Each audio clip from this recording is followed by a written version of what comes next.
He didn't wake up on his 79th birthday thinking the world would try to stop him. He woke up because the house always woke him at 5. Not an alarm, not a schedule, just habit, old as bone, dependable as the first thin light that slipped between the blinds. He lay still for a moment, listening to the sounds that told him where he was. The refrigerator's quiet hum, the settling creak of wood, the distant highway carrying trucks toward places that still mattered to someone. On the nightstand sat a small paper calendar with a red circle around the date. His daughter had circled it the week before and written in neat, careful letters, 79. He reached over, tore the page away, and folded it once, then again, until it became a small square.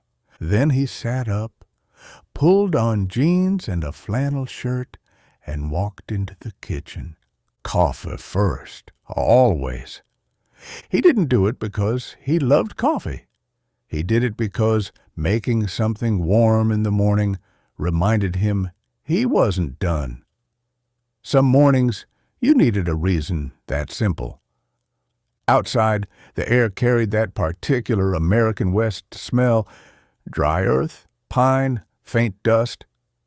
His little town sat between long stretches of highway and mountain roads that twisted like they'd been drawn by a hand that hated straight lines. People came through, stopped for gas, bought snacks, posted pictures of sunsets, and kept going. He'd lived there long enough to know the faces who stayed. After coffee, he stepped into the garage. The motorcycle waited exactly where it always waited. A lot of people saw a machine when they looked at it. A stubborn old man's toy, a risk.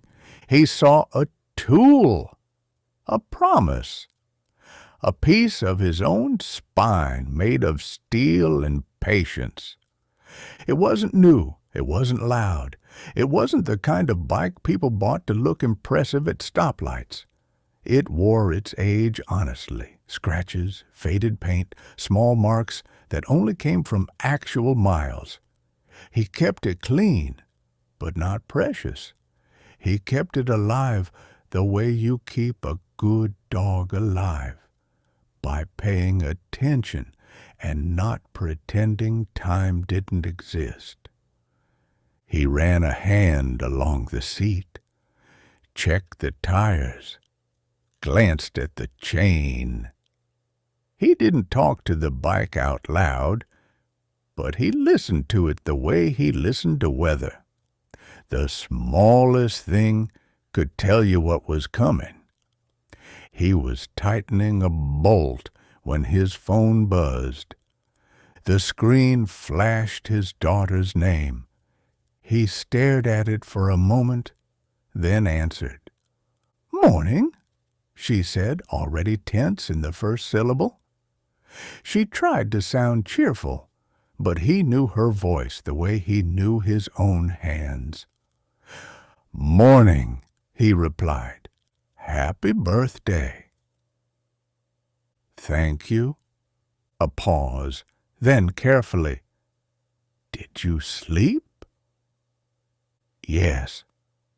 "Are you in the garage?" "I am." Another pause. He could hear her breathing. Her mind was already a few steps ahead, building a conversation like a bridge she hoped would carry them over something dangerous.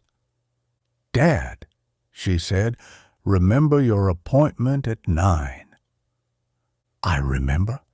"It's important." He didn't argue. "Okay." She exhaled as if the word okay was a small victory she could cling to.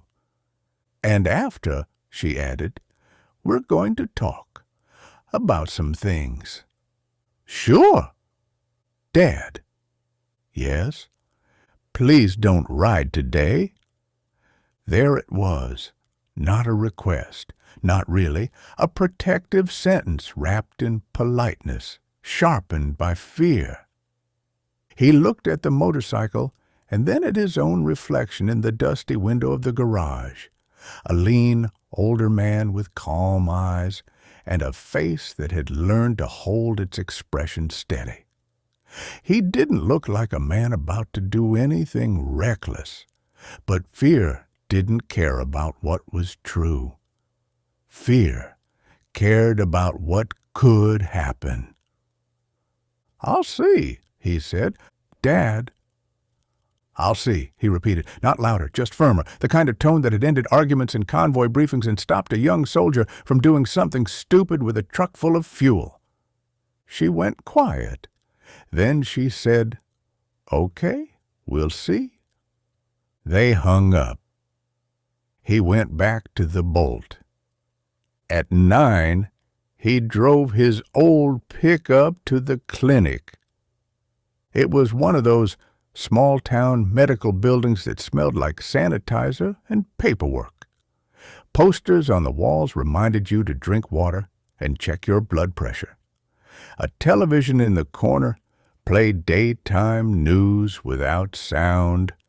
They took him in, weighed him, checked his eyes, asked him questions that felt like a test designed by people who had never been outside. "Do you feel dizzy? Have you fallen? Do you ever get confused?" He answered honestly. Number. Then they led him into a room where a young doctor sat behind a computer. The doctor's name tag said D-R-H-A-R-T. He looked like he was in his early 30s, hair carefully styled, posture slightly too stiff.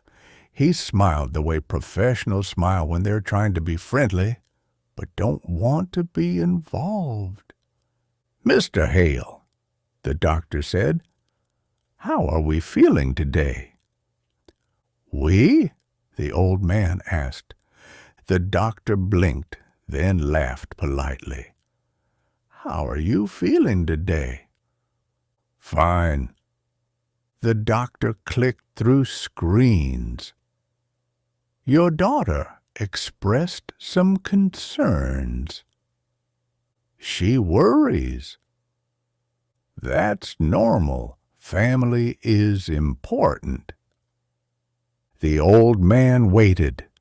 The doctor leaned back slightly, as if preparing for a speech he'd given before. "At your age, we have to be mindful of safety." The old man said nothing. "I see here you still ride a motorcycle." "Yes." The doctor's smile tightened. "That can be risky." "Everything can be risky," the old man replied. The doctor nodded, as if that was a philosophical point rather than a practical fact. "We're not trying to take away your independence," he said, and the phrase sounded rehearsed. "But there's a medical review board, insurance, regulations. Sometimes we recommend—" "Recommend what?" The doctor's eyes shifted briefly to the screen, then back. "We recommend that you limit riding or stop." "Stop?" The word landed in the room like a stone, not because it was shocking. He'd heard it before, in other forms. Stop working. Stop driving long distances. Stop lifting heavy things. Stop taking risks. Stop being who you were. They always framed it as care. They never understood what it cost. He stared at the doctor. "Is there something wrong with me?" he asked. No, the doctor said quickly. Not exactly. But reaction time declines. Vision changes. It's just the statistics. The old man had hauled military vehicles through sandstorms where visibility dropped to nothing. He'd driven at night with no headlights, so they wouldn't be seen. He'd navigated roads that weren't roads at all. He'd watched men younger than this doctor lose their composure because their hands didn't know what to do when fear arrived. Statistics. He breathed in slowly. So you want me to stop because I might someday become unsafe, he said. The doctor held his hands up. We're just discussing options. The old man nodded once. Okay. The doctor looked relieved, as if he'd won. Then he said, There's also the matter of paperwork, if your family requests. My family doesn't drive my body, the old man said quietly. The doctor blinked again. The polite smile flickered. I understand, the doctor said, and then, in a softer tone, Mr. Hale, people love you. They want you around. The old man stared at his hands resting on his knees, hands that had driven more miles than most people had walked, hands that had held steering wheels so long they'd become part of him. I am around, he said. He stood up. The doctor hesitated. We'll send recommendations to your primary physician, and... Okay, the old man said again. He left. Outside the sun was bright. The sky was clean. The day looked ordinary, and that was almost insulting. When he got home, his daughter was waiting in the driveway with her husband. Their car sat angled slightly across the entrance like a soft barricade.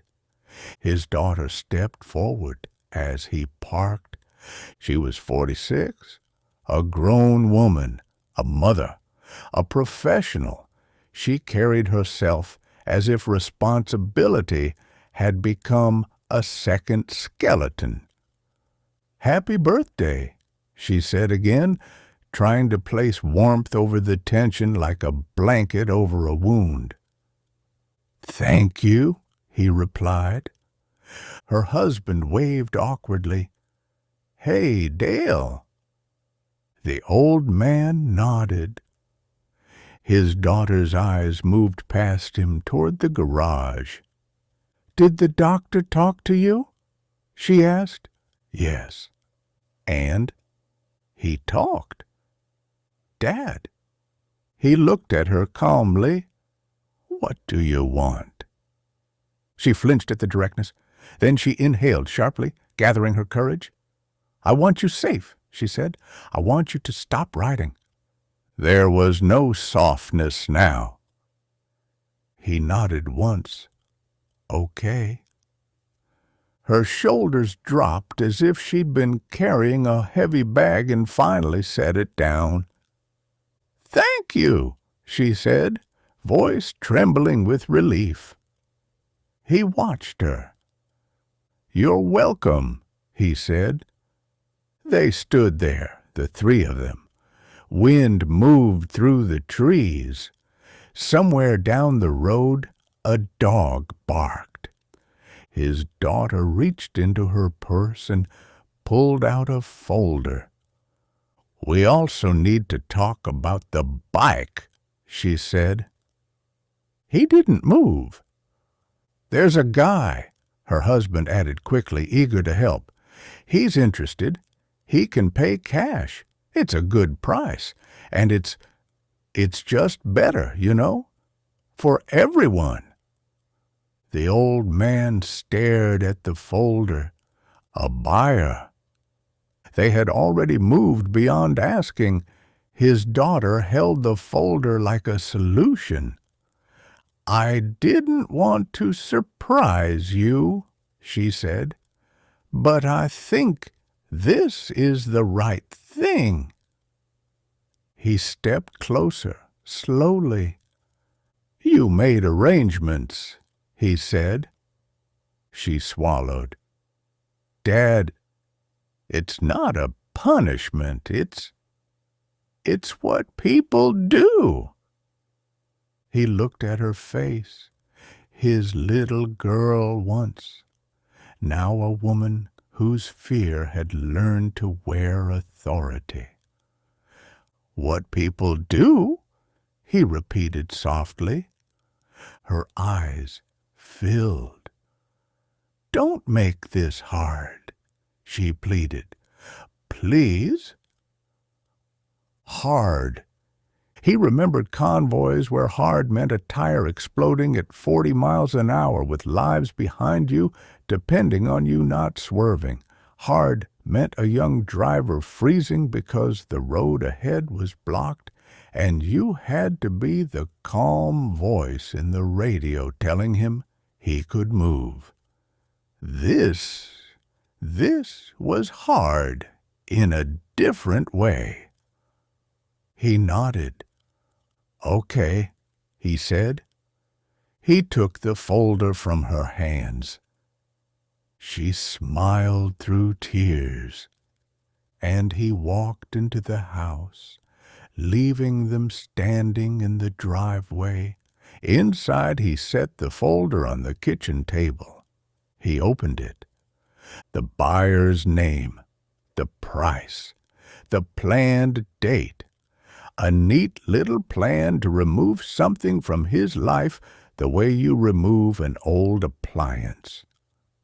He stared at the paper for a long time. Then he folded it neatly, once, and placed it back in the folder. His coffee mug sat in the sink, a small ring of dried coffee at the bottom. Evidence of a morning that had started normal. He washed the mug, dried it, and put it away. Then he went to the bedroom and opened the closet. In the back, under a stack of old blankets, was a small metal box. He opened it.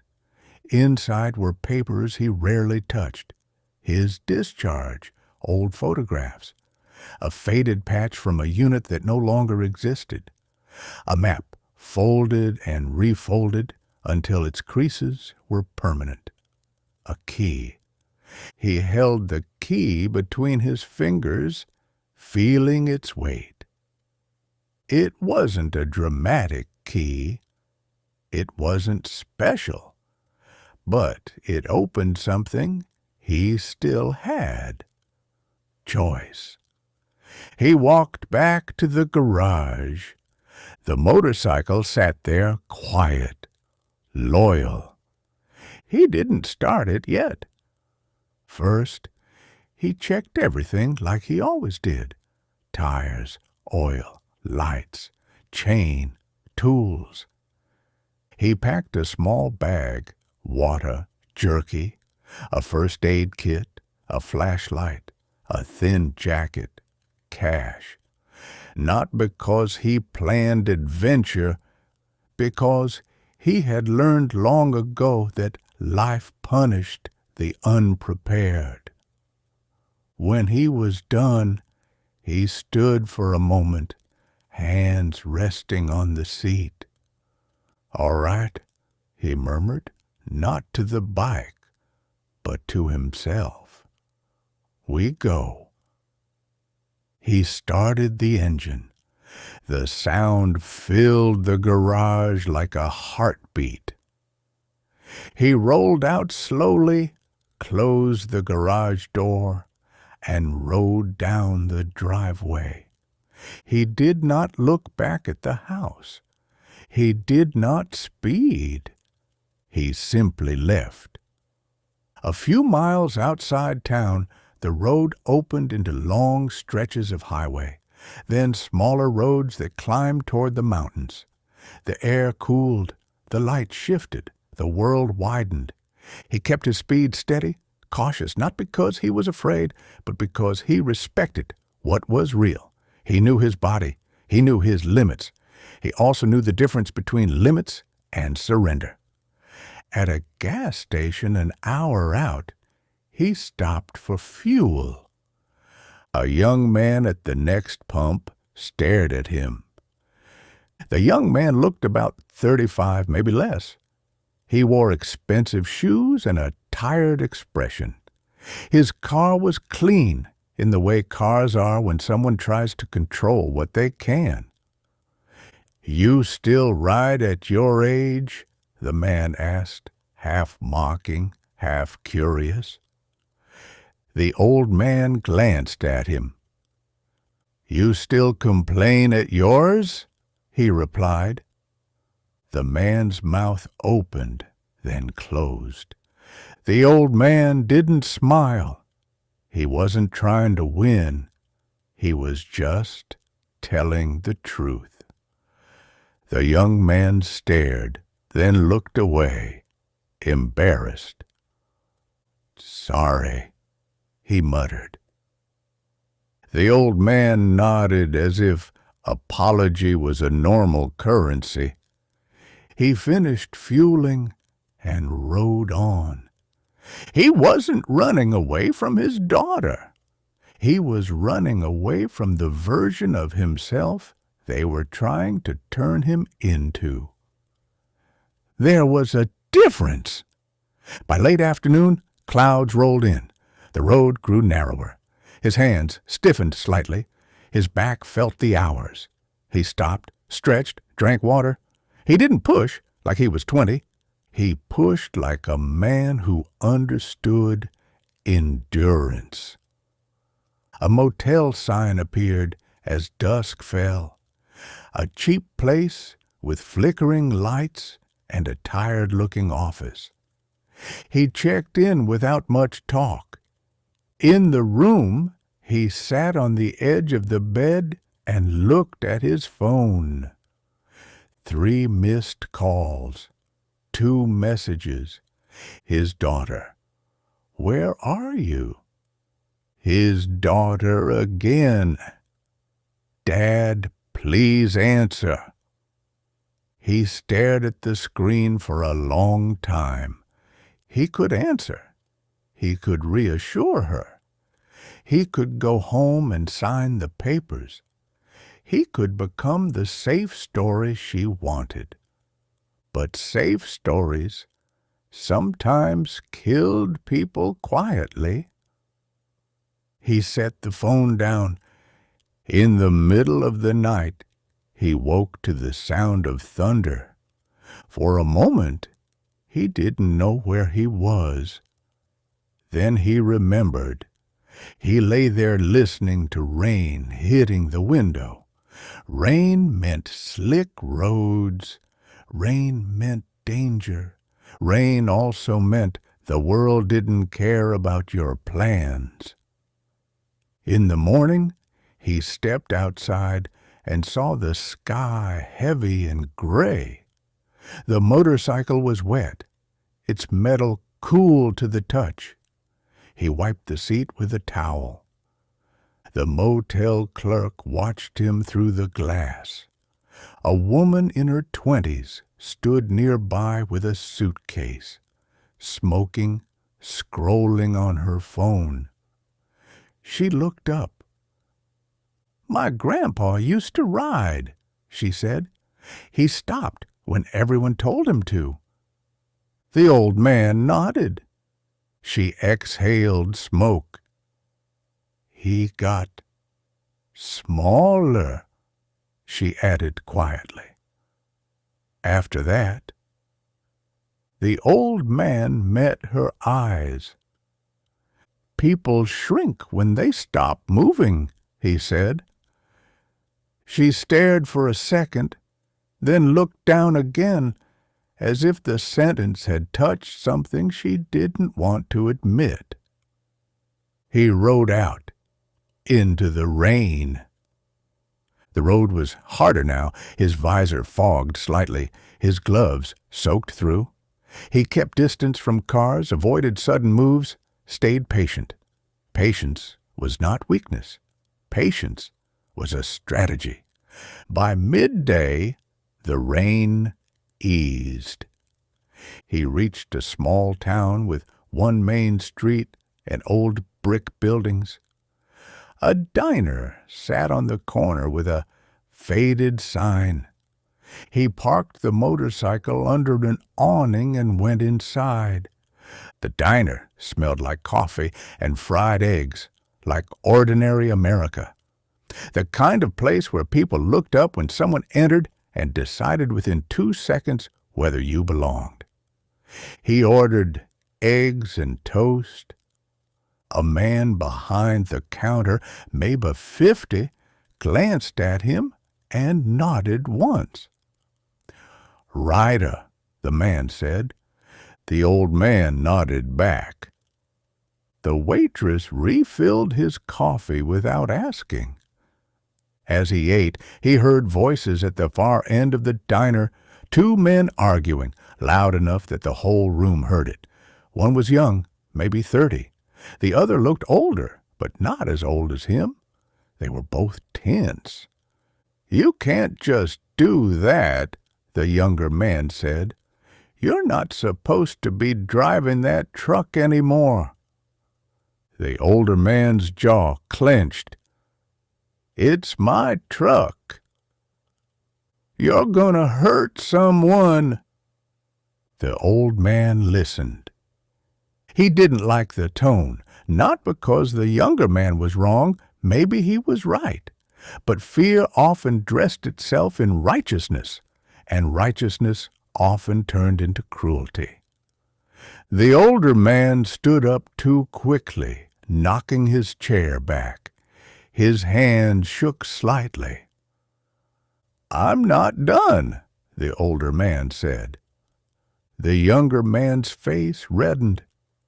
"You are done," he snapped. The old man set down his fork. He walked over slowly and stood beside their table. Both men turned toward him, startled. He looked at the younger one first. "You shouting because you care," he said, "or because you're scared?" The younger man blinked. "What?" "You can care without humiliation," the old man continued. "If you can't, you're not helping."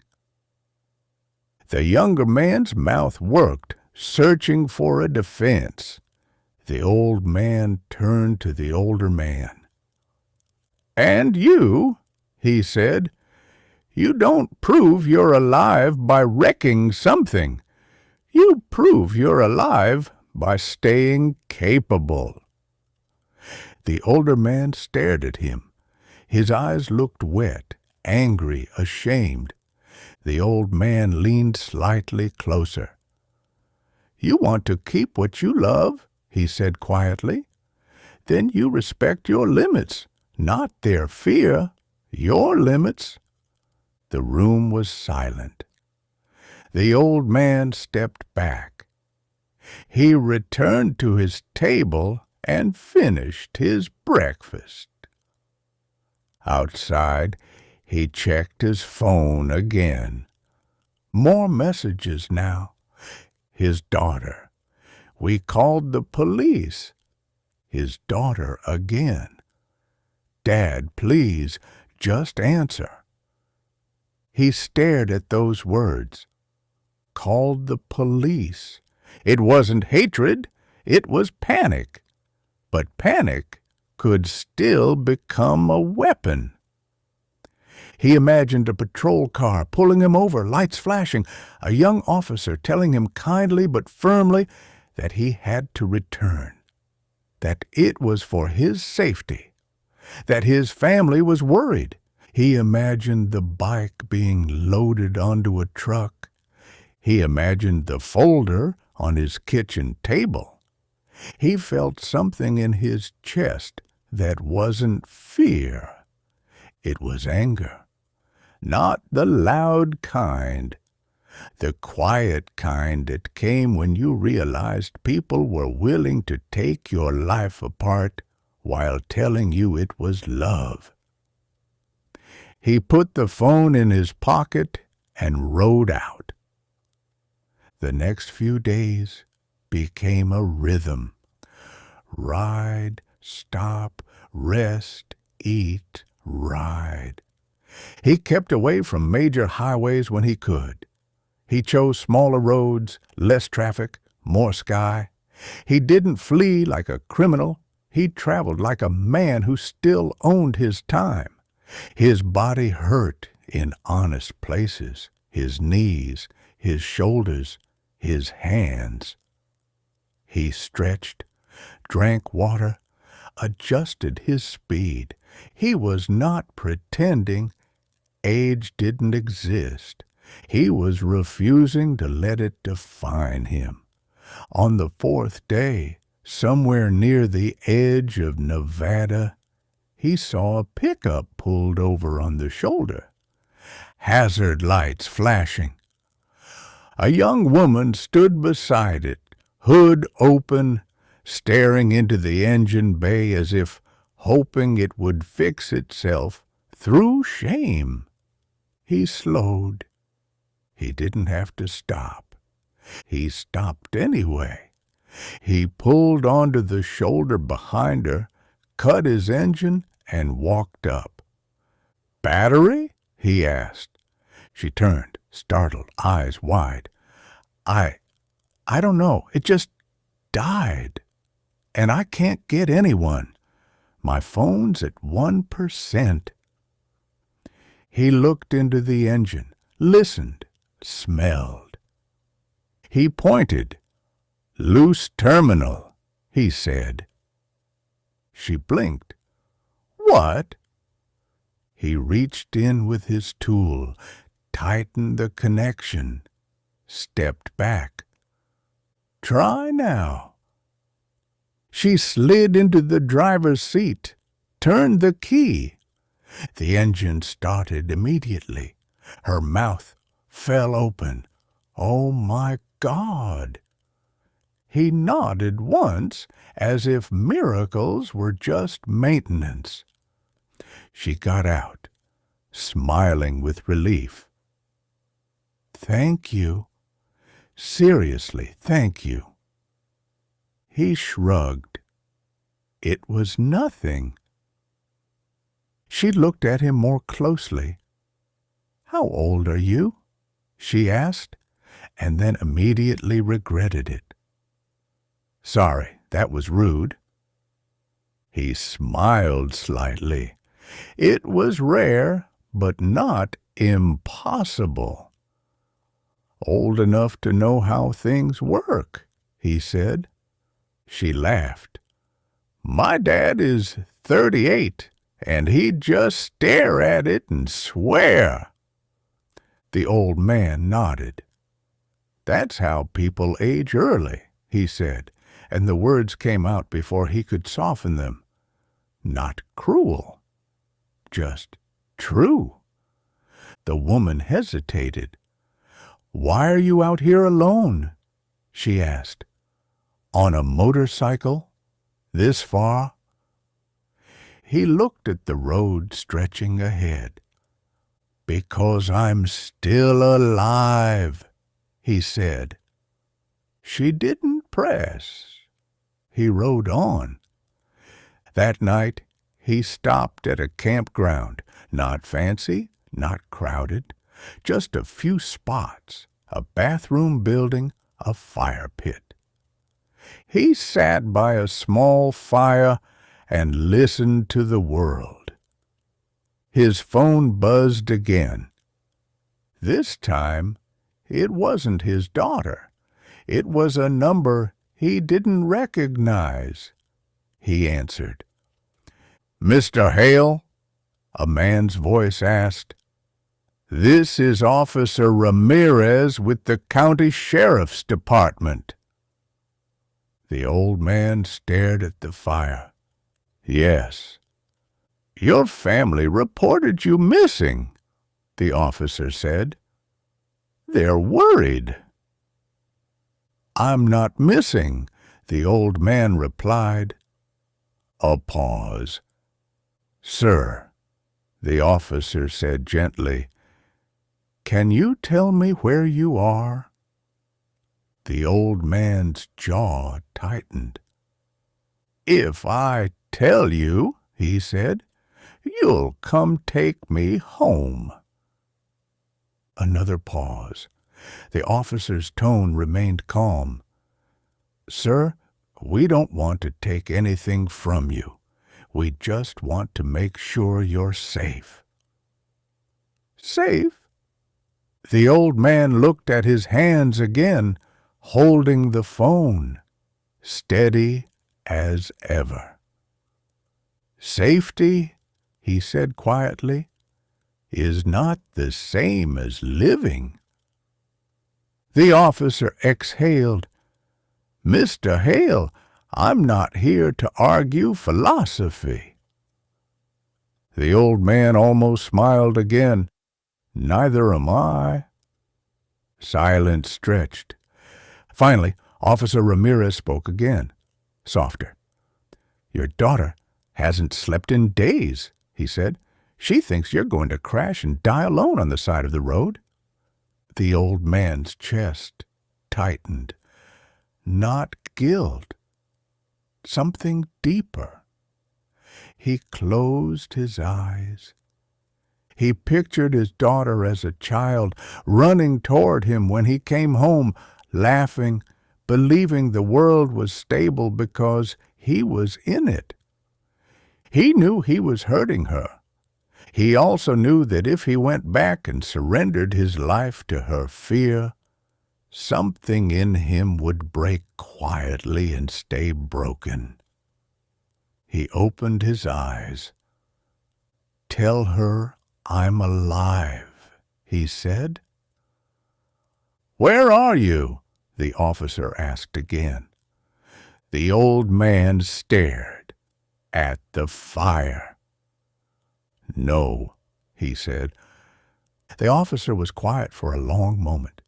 Then he said, "Mr. Hale, I'm going to be honest with you. If you don't give us a location, we'll keep searching. And that could escalate. Not because we want it to, because that's how systems work." Systems. The old man nodded to himself. "Officer," he said, "are you trying to help me or control me?" Another pause. Then, surprisingly, the officer spoke like a person, not a badge. "I'm trying to keep this from turning ugly," he said. The old man looked at the fire again. "I don't want ugly," he said. "Then meet me halfway," the officer replied. "Give me a town, not a location, just a town. I'll tell your daughter you're safe, and I'll tell her to stop pushing the missing person route. You can keep riding, but she needs something." The old man breathed in slowly. This was the kind of negotiation he understood. Not surrender, not war. A way to keep people from making desperate moves. He said a town name. A small one, not exact, but enough. The officer exhaled with relief. "Thank you," he said. "Listen, ride careful, okay?" The old man stared into the fire. "I always do," he said.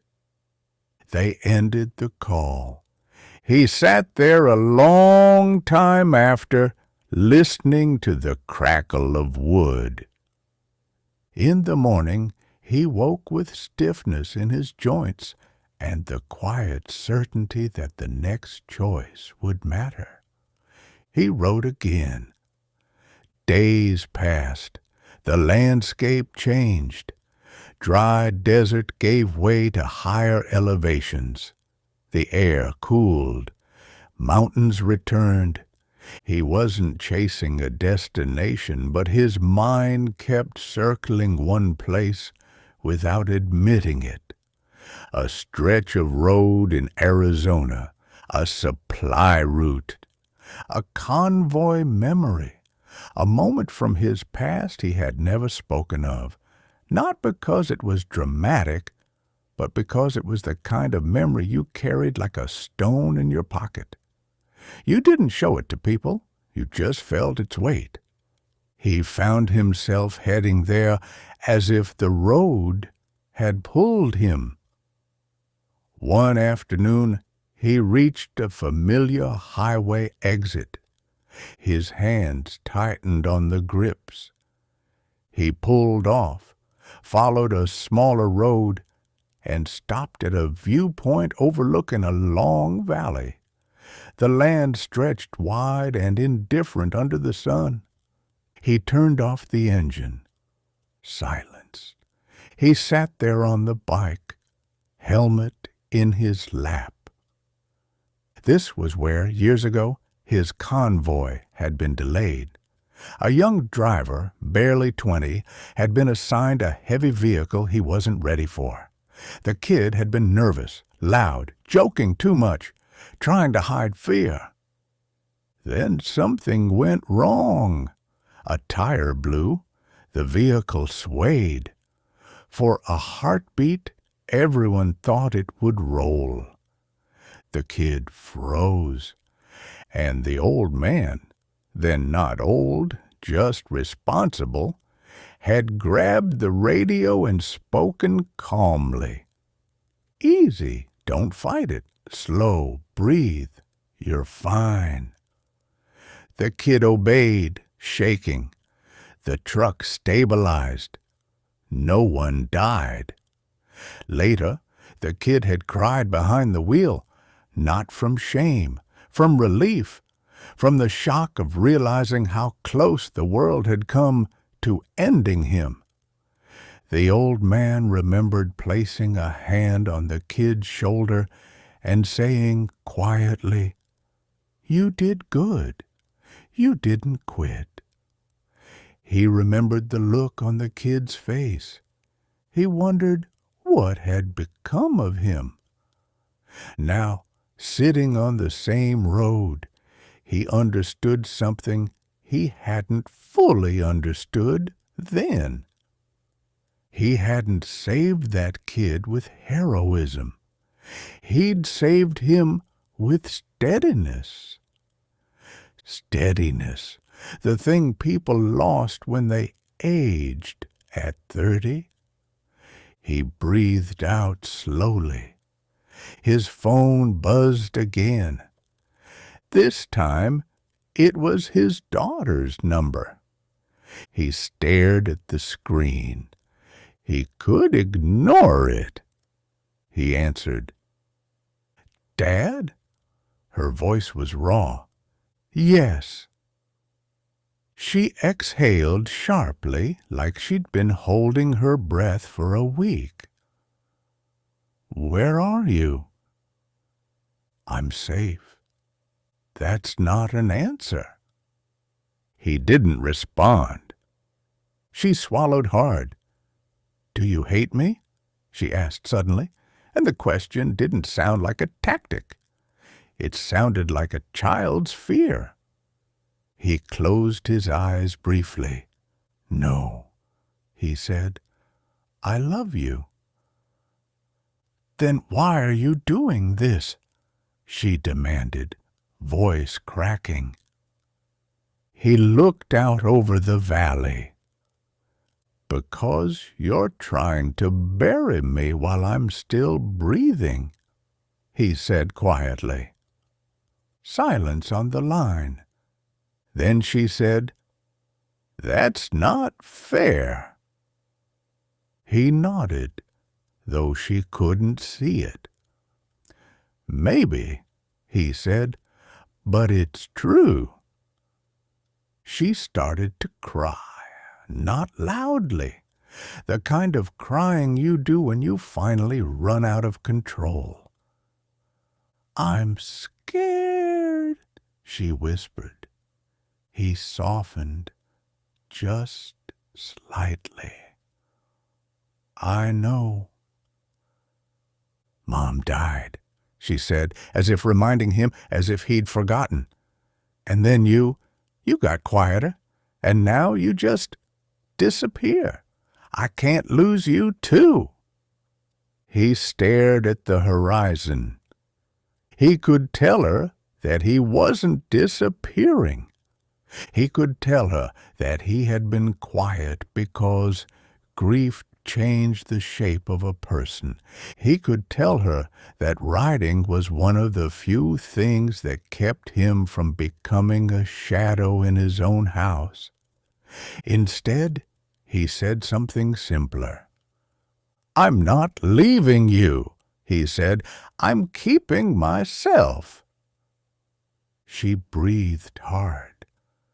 "Come home," she whispered.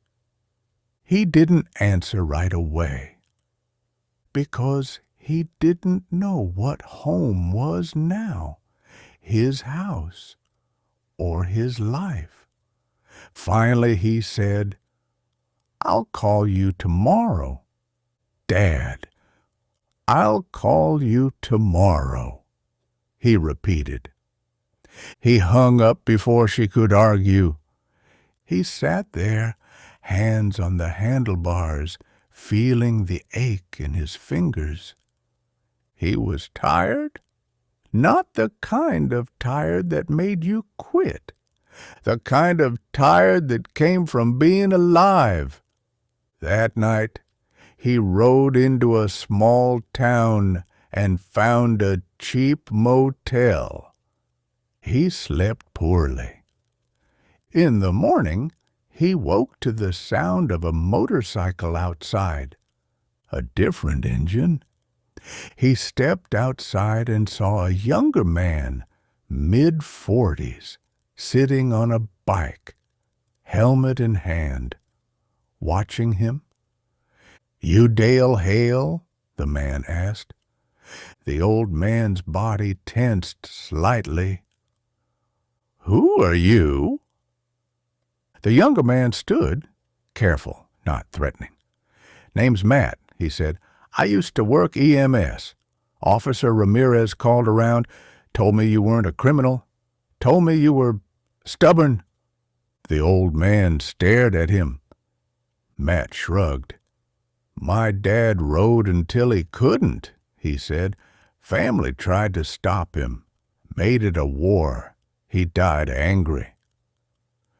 The words hung between them. Matt looked at the old man's bike. "You ride clean," he said. "You're not out here acting 20. The old man said nothing. Matt took a step closer, palms open. "I'm not here to drag you back," he said. "I'm here to make sure this doesn't turn into handcuffs and tow trucks. Your daughter's losing her mind."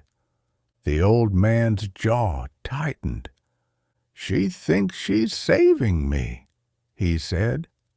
Matt nodded. "Yeah, that's what love looks like sometimes," he said. "And sometimes love looks like letting someone keep their dignity." The old man studied him. "What do you want?" he asked. Matt exhaled. "I want you to talk to her," he said. "Not just, 'I'm alive.' Talk. And I want you to consider meeting her somewhere. Neutral. Not your house. Not a police station. Just coffee." The old man stared at the sky. He hated being managed. He also hated what fear did to people. "Where?" he asked. Matt named a town a couple of hours away, a diner near the interstate. Public. Simple. The old man nodded once. "All right," he said. Matt's shoulders relaxed. "Thank you," he said. He didn't say, "for your safety." He didn't say, "because you're old."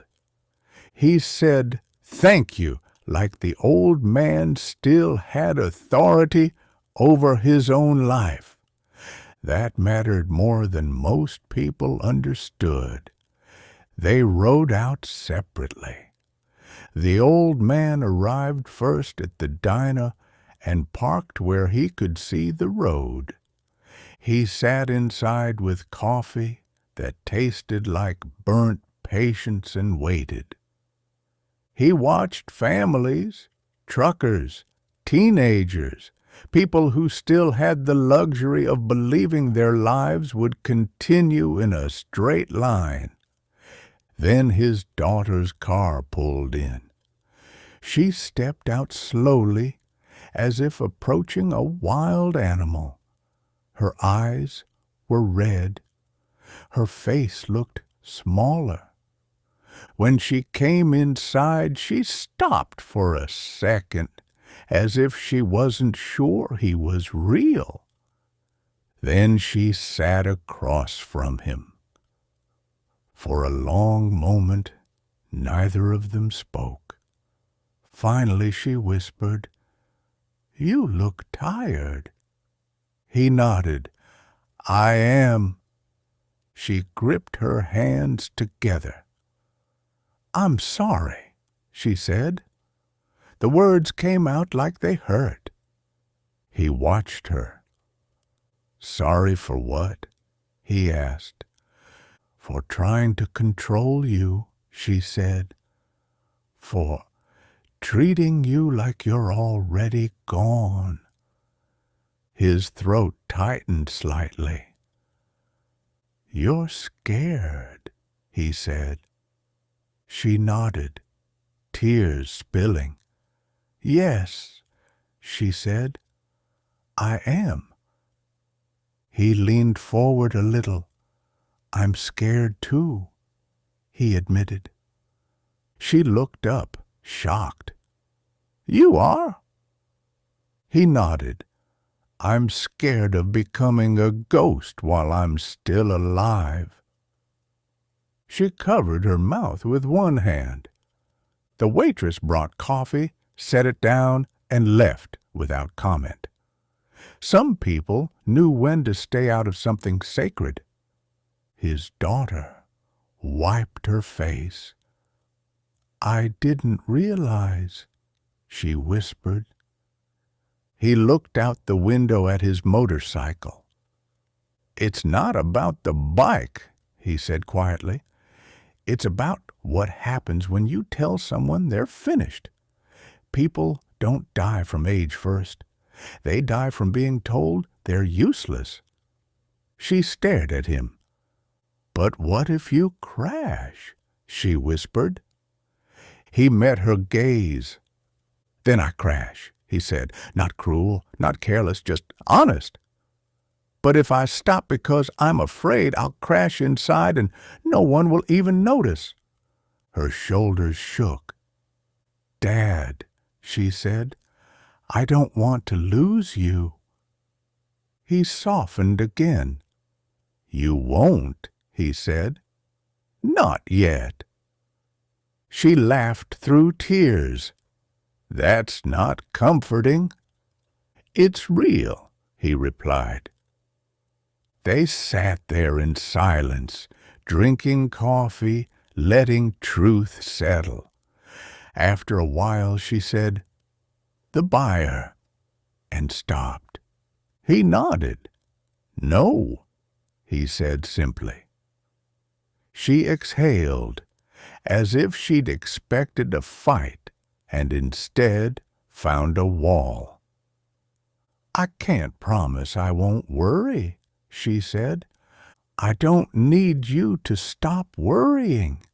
he replied. "I need you to stop taking." She nodded slowly. "Okay," she said. Matt, the former EMS, watched from the counter for a moment and then looked away, giving them room. His daughter reached across the table and touched his hand. Her fingers were warm. "Will you come home?" she asked. The old man stared at the window again. Home, his garage, his quiet kitchen, his bed where he woke at 5, his wife's absence in every corner. He didn't answer right away. He wasn't sure, not because he didn't love her, because he didn't know how to go back without losing himself. "I'll call you tomorrow," he said, the same phrase, but softer now. Different. She nodded, understanding the difference. They stood outside together afterward. She looked at the motorcycle like it was a rival. Then she looked at him. "Ride careful," she said. He almost smiled. "I always do," he replied. She stepped back toward her car, then paused. "Dad?" "Yes?" "I'm proud of you," she said quietly, as if the sentence surprised even her. He swallowed. "Thank you," he said. She left. He stood beside the motorcycle for a long time. The sky was open, the road waiting. Matt walked up and stood a few feet away, respectful. "You gonna head back?" Matt asked. The old man looked down the highway. "I don't know," he said. Matt nodded. "That's fair." The old man put on his gloves slowly, feeling his fingers settle into familiar places. He swung a leg over the bike. For a moment he just sat there, engine off, breathing. Then he started it. The sound was steady, alive. He looked once in the direction his daughter had driven. Then he looked forward. And he pulled out onto the road, not fast, not dramatic, not chasing anything except the one thing he refused to surrender: movement. The diner shrank behind him. The highway stretched ahead. Somewhere his phone would buzz again. Somewhere someone would still try to make him smaller. But for now, the road was open, and he was still riding. He started it. The engine settled into a steady, familiar rhythm, the kind of sound that didn't promise anything grand, only that something still worked, something still answered him when he asked. He looked once in the direction his daughter had driven, then forward, then down at his hands. They were older hands, yes, but they weren't trembling, they weren't confused, they weren't done. He pulled out onto the highway. For 10 minutes he rode without deciding anything. The road did what it always did, gave him space to think without forcing him to think. Wind pressed against his chest. The world moved. The line of the horizon stayed honest. He could keep going. He could disappear for a week, a month, long enough to prove a point no one would admit they understood. But proving points was for younger men. He didn't need to prove anything. What he needed was to live without being quietly packed away. At the next exit he slowed, signaled, and turned off. Not because he surrendered, because he chose. He stopped at a gas station and called his daughter before his courage turned into stubbornness again. She answered on the first ring, breathless, as if she'd been waiting with the phone already in her hand. "Dad, I'm coming home," he said. A sharp inhale, relief that sounded like pain. "Okay," she whispered. "Okay, thank you." He paused, then added, "But we're going to do this differently." Silence. He could almost hear her bracing. "What do you mean?" she asked carefully. "I mean, I'm not selling the bike," he said, "and I'm not giving up my keys, not because I'm being difficult, because if you take everything that makes me me, you don't keep me alive. You keep my body. That's not the same." Her voice trembled. "But I'm scared." "I know," he said. "So here's the rule." He waited until she was quiet enough to actually hear him. "New rule," he said. "No decisions about my life happen without me at the table. No phone calls behind my back. No arrangements. If you're worried, you talk to me like I'm here. If a doctor has concerns, we sit down together. You don't manage me from a distance like I'm a problem to solve." She swallowed. "Dad." "I'm not your child," he said gently. "I'm your father, and I'm still capable." She was silent for a long moment. Then, quietly, she said, "Okay." He hadn't expected the word to hit him so hard. "Second part," he added, because he knew her fear was real, and he wasn't interested in winning at the cost of breaking her. "I'll ride within limits. No night rides. No riding in heavy rain, no long hauls without telling you where I'm headed. I'll take a riding safety refresher course if you want. And once a week, I check in, not because you own me, because we're family." Her voice broke. "You do that?" "I'm not trying to hurt you," he said. "I'm trying not to disappear while you're holding on." She breathed out slowly, the sound of someone letting go of a weapon they didn't want to carry. "Okay," she said again. "We can do that." He closed his eyes for a second. "All right," he said. "I'll see you tonight." When he got back into town, the sun was low, and the streets looked the same as they always had. Familiar, ordinary, as if nothing had happened. His driveway was clear this time. No car blocking the entrance, no folder waiting like a trap.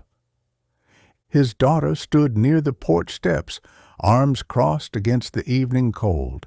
She looked up the moment she heard the motorcycle. Her face shifted through 3 emotions in 2 seconds. Fear, relief, anger, then settled into something quieter.